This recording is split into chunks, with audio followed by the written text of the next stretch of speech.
Legendary status. Vic XL, Sam Pisa, aka TF. When y'all gonna learn, man? You can't stop what's inevitable. It's the incredible. PZ, AKTF, dropping jewels, but they edible. I ate my vegetables, but he ate my spinach. Riding with Vic again, so no, we ain't finished. Legendary status, so no, you cannot copy. Riding Dirty Radio, so crispy, also sloppy. Instant to the street, so we know just what is needed. But keep it underground, staying down, cause we ain't greedy.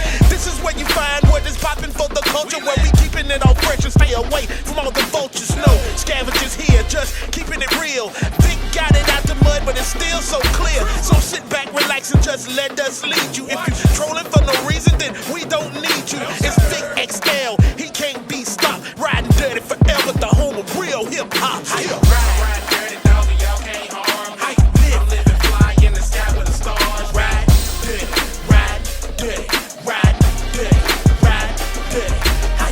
Ride dirty, dog, y'all can't harm. I'm living fly in the sky with the stars. Ride dirty, ride dirty, ride dirty, ride dirty.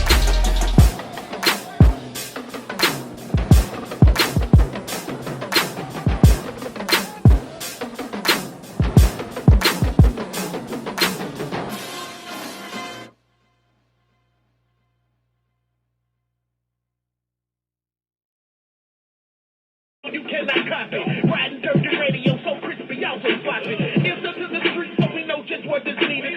Keep it underground, staying down, cause we ain't greedy. This is where you find what is popping for the culture, where we keeping it on fresh and stay away from all the vultures. No scavengers here, just keeping it real. Vic got it out the mud, but it's still so clear. So sit back, relax, and just let us lead you. If you're trolling for no reason, then we don't need you. It's Vic XL, he can't be stopped. Riding dirty forever, the home of real hip hop. Ride dirty, dog, y'all can't harm. Living fly in the sky with the stars. Ride dirty, ride dirty, ride dirty, ride dirty. Ride dirty, dog, y'all can't harm. I'm living fly in the sky with the stars. Ride dirty, ride dirty, ride dirty, ride dirty.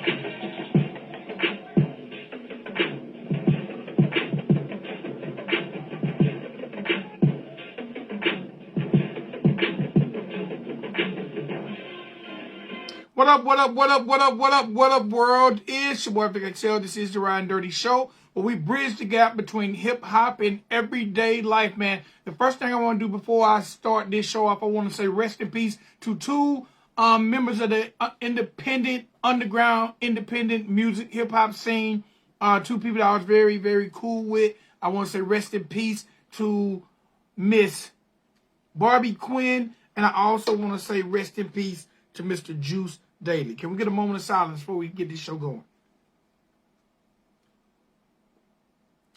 All right, I know both of you guys are looking down on us. Again, that's rest in peace to Miss Barbie Quinn and rest in peace to Mr. Juice Daily. All right, if y'all get an opportunity, please go check their music out.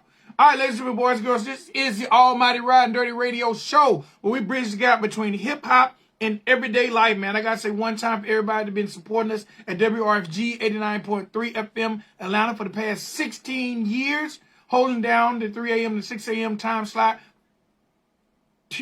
Golly. Thursday night, Friday mornings, and Wednesday night, Thursday mornings, 3 a.m. to 6 a.m. Please check us out live on air. But for those who don't, you can always check us out on your favorite streaming platforms, Spotify, YouTube, iTunes, Audio Max, SoundCloud, wherever you stream.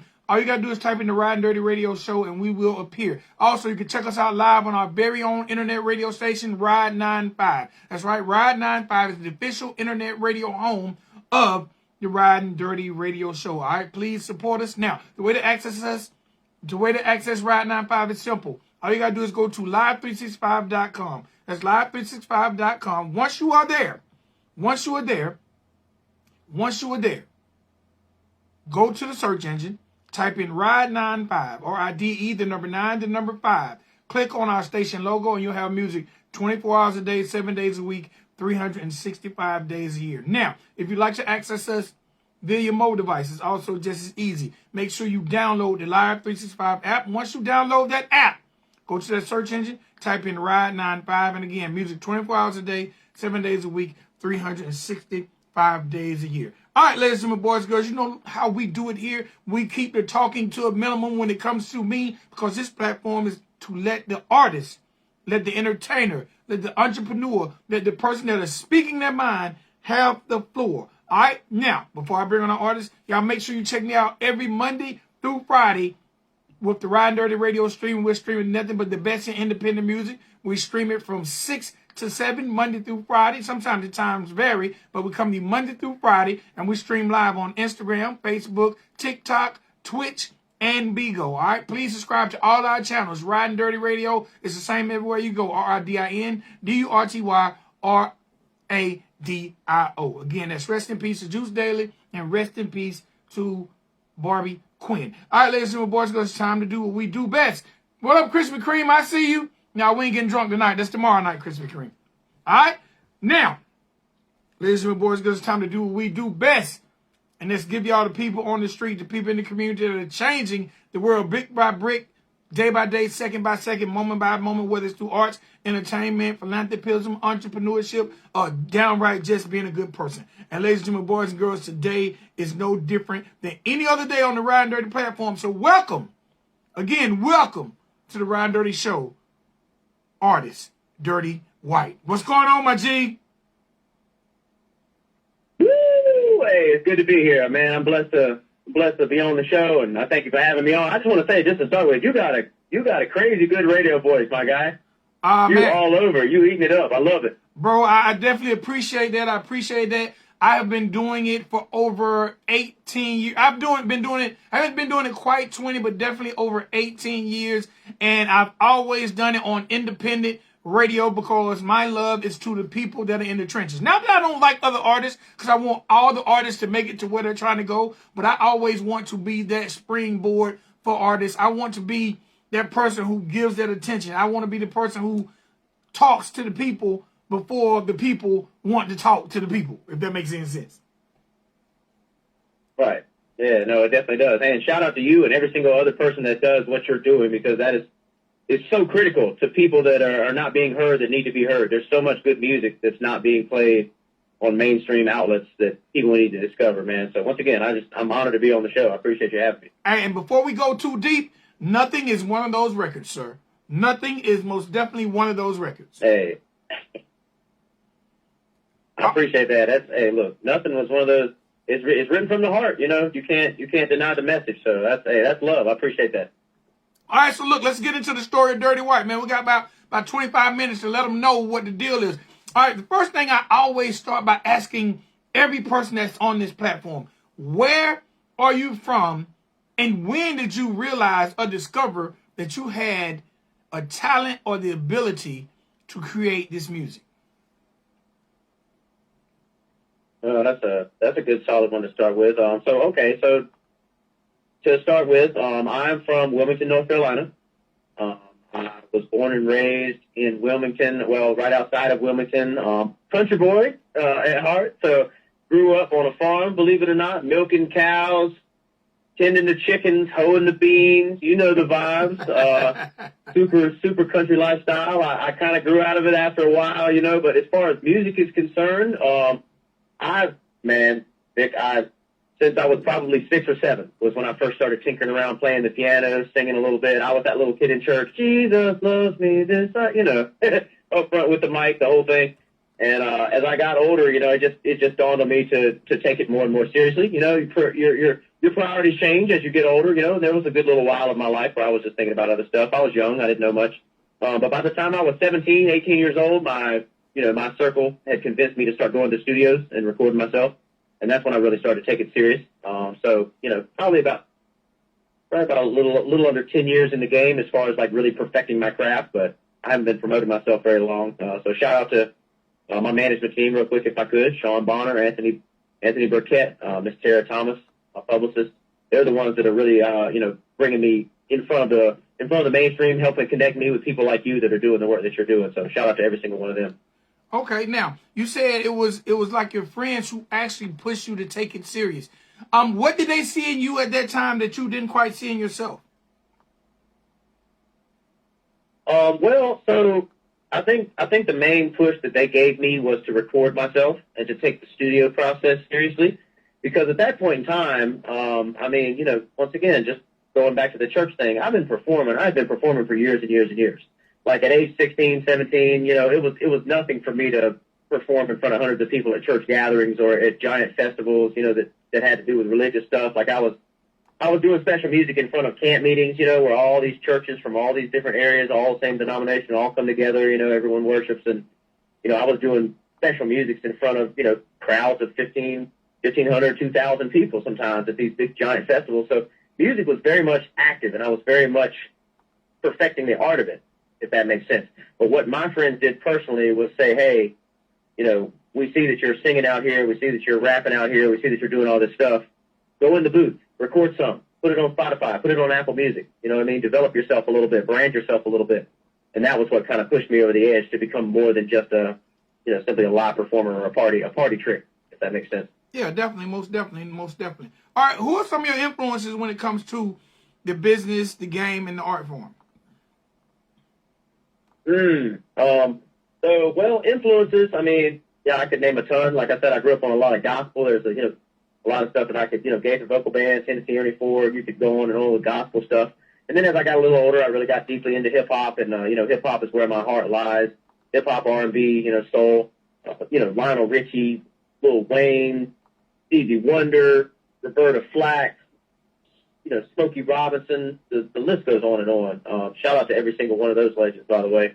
But yeah, just a very, very broad spectrum. As a matter of fact, to this day, if you go on any of my platforms, you go type in Dirty White on YouTube or whatever, Apple Music, etc., you're going to find a wide range of genres. I'm definitely not a one genre guy.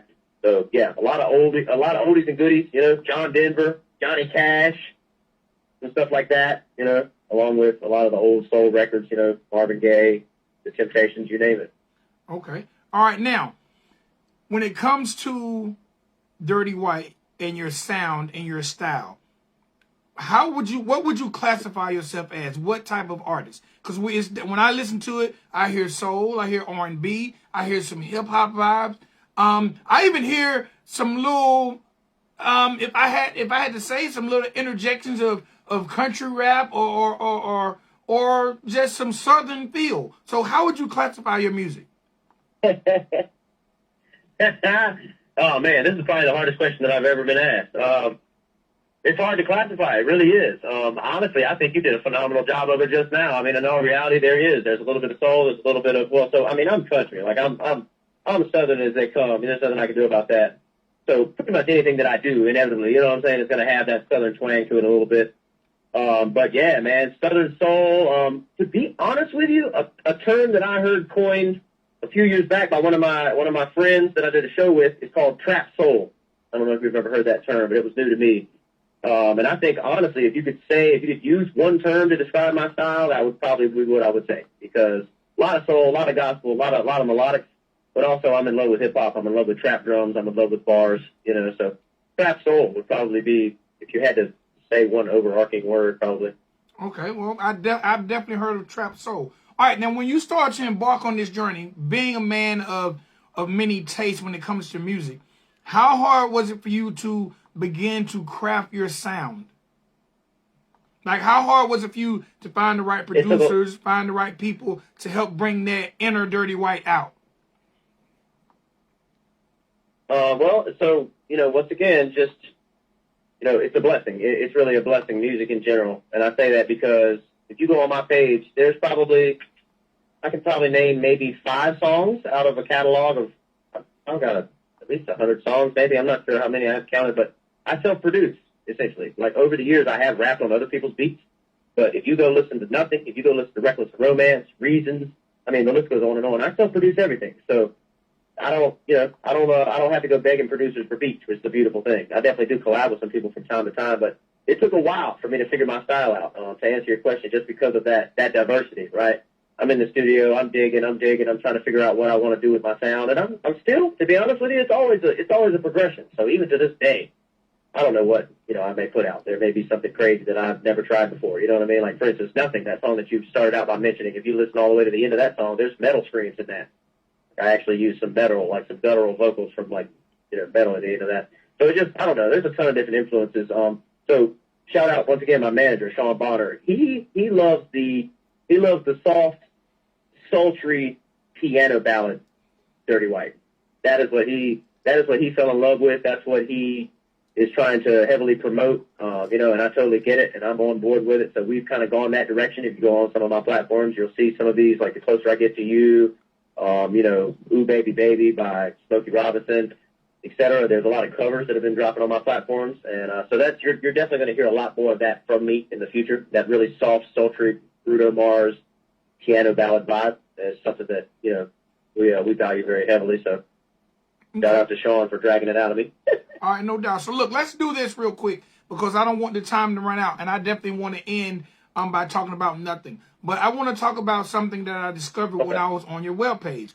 I discovered that you are not a newcomer. You have 5 projects under your belt. So I want to ask you a little about each one of those projects, if you don't mind. Of course. Fire away. Okay, you had a project called The Proof. And what I like about you is there's like a description with each project. So The Proof was somber undertones, reflects past pains, and asks questions that can't be answered. Tell me about The Proof. So I wrote The Proof when I was in the middle of kind of a difficult time in my life where I was like coming to a lot. You know how we were talking about priorities a little bit earlier. We all kind of go through things. And it was written in a crucial time where I was struggling with the death of several of my really, really close relatives, people that I really loved and cared about. A couple of them had passed away, and I was also struggling, and we all go through inevitably. And that project just sprung from, it's pretty much just pain. A lot of pain went into that project. Even though there are some positive moments within the writing, there's a lot of pain in that project. One of the songs is a cover of Creep by Radiohead, which is a classic rock song that I redid in a trap soul sound.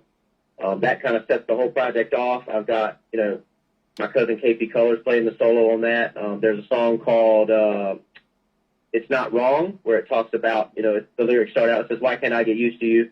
I guess I'm still in love with what I used to do. It's hard to kill my demons when they're bulletproof. I got the scars, regardless who I prove it to." And it's just, that whole project is just a jab at those questions that a lot of people think they have answers to, but in all reality, we all kind of have within ourselves. You know what I mean? I don't know if that explains it, but that's kind of where I was coming from. There's a lot of pain in that project. All right, now that cover was insane, bro. Yeah, I love it. That cover was actually done by my good friend Stephanie. We went to high school together. Shout out to her, Stephanie Owen in Virginia. I hit her up randomly one day with a photo of myself from the side angle view, and I asked her, I was like, "Hey, can you make this look like I'm being stabbed by something, or being, stabbing myself maybe?" And she's like, "Sure, I'll mess around with it." It turns out I had no idea that she was going to go that far with it. I thought she was just going to do something relatively simple, but she went all out. You see the colors, and that's another interesting thing too that I may point out about The Proof, which I think is really awesome.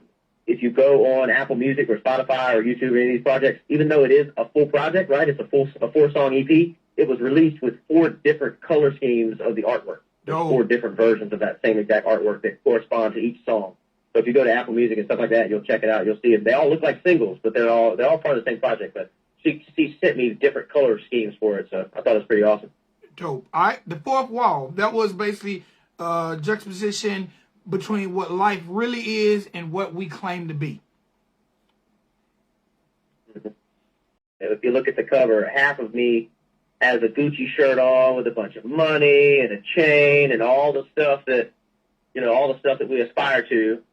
And it's kind of a jab at the whole, I guess rappers that put on fake chains and go to the studio and rap about being millionaires and then go home to ramen noodles type deal.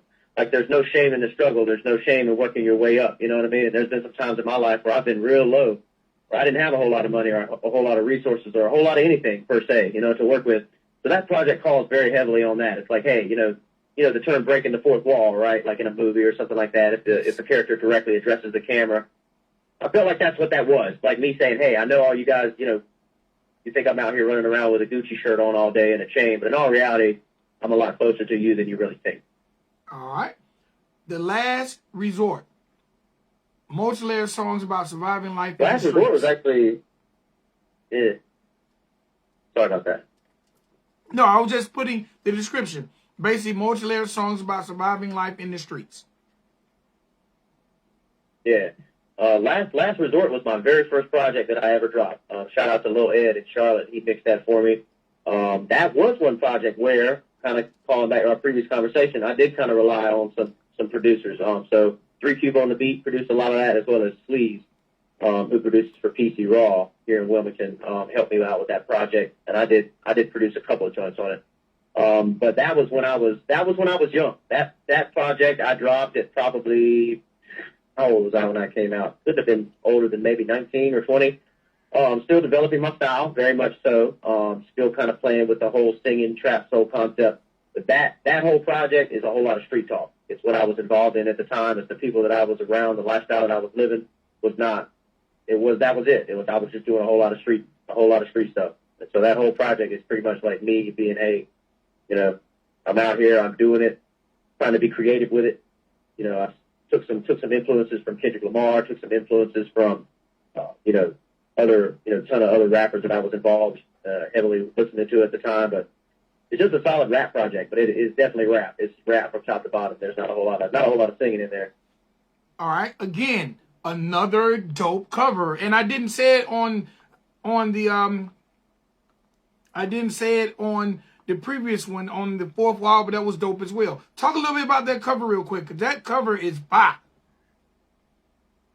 That's a shout out to my boy RJ, who put that cover together. RJ Lovell Wilson. I asked him for something that was dark and broody and involved me and some blood on a wall. I felt like it was a good representation of kind of like the way the world was feeling. You know what I mean? Like we're all kind of bleeding inside. So I wanted like a picture of me smearing blood on a wall. And so I actually went out. So at the time I was living in an apartment complex, and the building next to me had been torn down, and there was a giant piece of the wall that was exposed. And I thought it was really dope photography opportunity, so I drug my photographer out there. Shout out to Breeze Davidson. He took all these photos and just sent it to RJ. And I'm like, RJ, man, can you make me smear some blood down the wall? Obviously, I had my hands up. There was no blood or no prop blood involved or anything like that. And it turns out he went and kind of took a page out of the horror movie storybook and just made it flow, man. And he sent it back to me. I was like, oh, wow, okay, all right. I see you, RJ. Hey, man, boy, I hear you. There's a great look for a first project.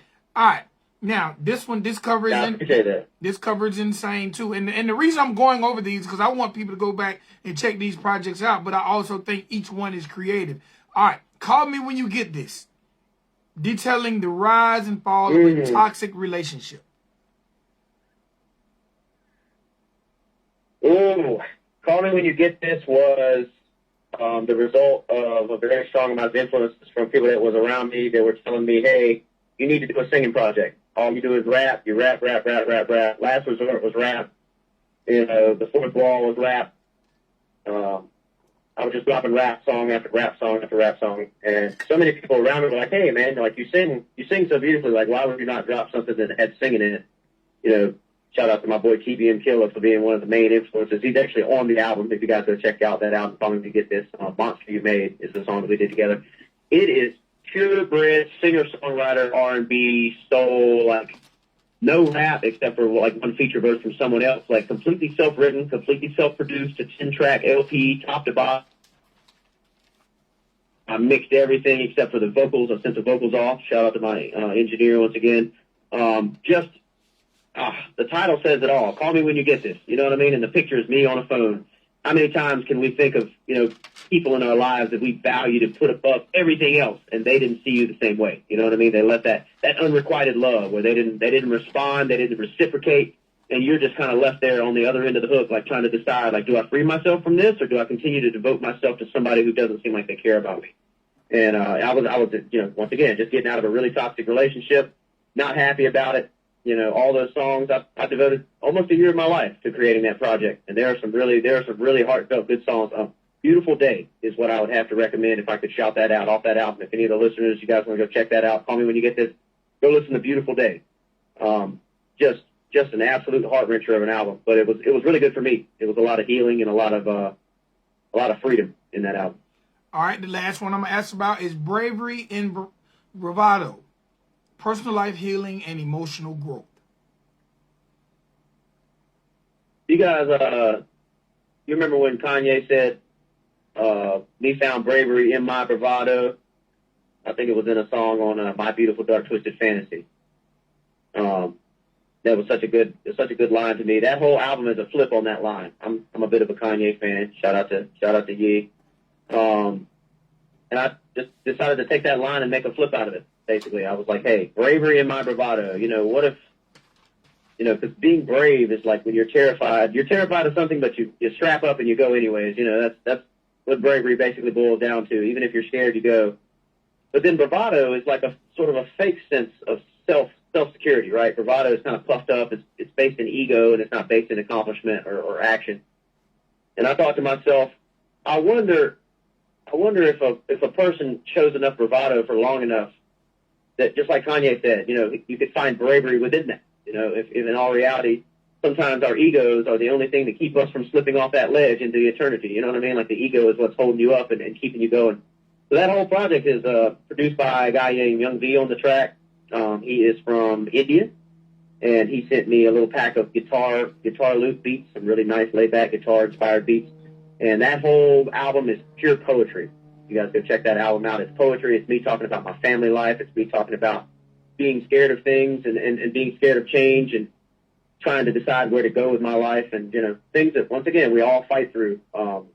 Bravery and my bravado is just, it was a transitionary point in my life where I had to decide what was real and what wasn't. Okay. All right, now, before we move on to this record, Nothing, I want to ask, the name Dirty White, very unique. How did that come about? Yeah. Some old buddies of mine in a print shop that I used to work at, right? I used to print T-shirts for a living.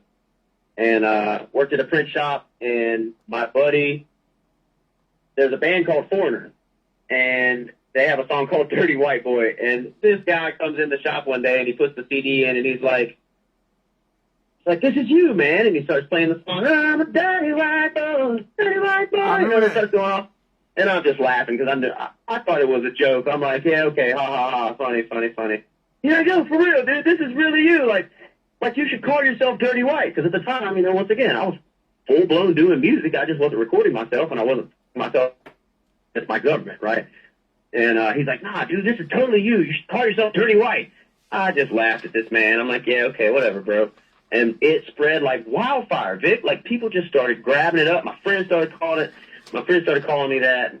My family started calling me that. Fans of my music that was already, out started calling me that. And I'm like, you know what? Okay, if you can't beat them, join them. So I accepted it. I started using it as branding. And, now it's something that, I definitely identify with. And I get where they were coming from, you know what I mean? Like, I'm kind of a witty dude, you know what I mean? I talk a little smack, you know what I'm saying? I run my mouth sometimes, And so at the time, it was super hilarious. I thought it was a joke, but turns out, nope. It stuck. So hey, very, very, very, very marketable. Very, very marketable. All right, man. Before I let you go, it's memorable, right? Yes, very, very, very memorable. Now, and first of all, I hope you don't mind me doing a little respective on your projects, but it was for me to let people know that you have this material out there and to just give your perspective on why or what each one of these projects meant to you. I've never actually had an opportunity to do that before with an independent artist who has that many projects. So that's a beautiful thing. I'm honestly impressed that you did as much research as you did and went and dove in, man. It's really an honor. Like, I'm really honored by that. That's awesome. I'm glad the website paid off. All right, look, no doubt. Now let's talk about Nothing because what I want to do, I want to talk about Nothing, the concept, the actual dope video that you have to it, which I actually just added on the Ridin Durty playlist on YouTube. If y'all want to check it out, it's part of the Hip Hop Hits 2022, so check it out there, or definitely go to Dirty White's page and check it out. But let's talk about Nothing. First of all, the concept of the song, and then the concept of the video. So the song, oh man, so this is one of those ones. So the song was written like once again, things that we all identify with. I know you've had some people in your life at some point that always had their hand out, always asking for something, always needy, always need $1, always want something, come bail me out, come pick. 60 seconds. We've all had those. I think I lost you, White. You still there, my G? Yo.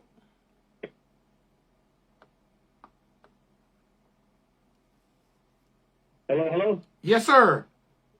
Can you hear me? Yes, sir. I got you. Oh, okay. I think I lost you there for a second. All right. Now, you were saying... Yeah, I was surrounded by a few people that were doing that exact thing. They had their hands out, always wanting something. You know, I was frustrated with it, and so I wrote that song. You know, the lyrics, you know, in the first verse, they start out, they say, you know, I'm a product of environment. Everyone wanting a handout, but hustling is a requirement. You know, and it's just like, I want to see you bringing something to the table. So the idea kind of gradually evolved in my mind, and I started to think about politicians. And that's really when the song took shape, because that is literally, to me, that is what politicians, that's their bread and butter. I'm going to do this for you. I'm going to do that for you. I promise you. I promise you. I promise you. Just vote for me. Give me some money for my campaign. Vote for me. Put up my signs. You know, put me in a position of power. And then, sadly, in the majority of instances, they don't deliver. They don't bring those promises to light. They don't deliver. And they, you know, they just have their hands out the whole time. So when it came down to meeting up with my video director, he advised that we, you know, kind of continue that lane. And he was like, we should find an actor to play a politician. We should do a fake kidnapping, drag him out of his house, you know, assault him, make him change his ways, you know, and it's completely parody. I mean, it's 100%, you know, it's meant to inspire thought. It's meant to inspire, you know, narrative. It's meant to inspire critical thought processes. And I was blessed enough to work with an IMDb, you know, certified actor, Brent Moore-Gaskins. Shout out to him. Huge shout out to my man, Brent. He's the main reason that I know my manager now, Sean Bonner. He introduced us. He has been in a ton of films, you know, Coming to America 2. He was in Suicide Squad. I mean, the dude's been doing work. And I had met him at a show, and I asked Brent, I was like, hey, do you want to, you know, would you come to Wilmington where I'm at? He's in Charlotte, North Carolina. And like, come be in my video, man. And so I you know, funded his trip. He came down. He acted the heck out of the role. We put the video up. It's at almost 12K now. It's creeping up. If you guys would go, please run those video views up. I would appreciate it. But yeah, that's literally all it is. Me and a bunch of ragtag, underground, I guess insurgents, for lack of a better term, did a fake home invasion and on a fake politician. You know, just for the sake of it. I just wanted people to think. I wanted people to be inspired and say, hey, you know, what are we really doing with ourselves, and how are we advancing ourselves with our political system? So, no doubt. Short of it. No doubt. Well, look, because I want to end this interview by playing that song. But before I do, I want you to let the people know, number one, about the website, where to find all your socials, and introduce the record. Of course. Well, I appreciate you. First of all, shout out to Ridin Durty Radio. No doubt. You know what I'm saying? Shout out to Vic XL. I appreciate you guys. Much love. It's a huge honor to be on the show. Shout out to Miss Tara Thomas and her agency for hooking us up. Shout out to Sean Bonner. Shout out to Anthony Burkett. Shout out to everybody on my team, CBT Studios, the whole nine. You can find me on all social media platforms at dirtyfwhite. I'm a bit of a Lil Wayne fan. I'm a Wayne head, so Weezy F Baby tribute. So dirtyfwhite, super easy, all social medias. If you want to look me up on YouTube, on Apple Music or Spotify, just take the F away, and it's just Dirty White, one word. It's that simple. So look me up on the platforms, add me on Spotify, follow me everywhere. There's plenty of good music. If you don't like one song, skip to the next, because I guarantee the genres are going to change, and you're going to find something you like. Without further ado, welcome to my brainchild.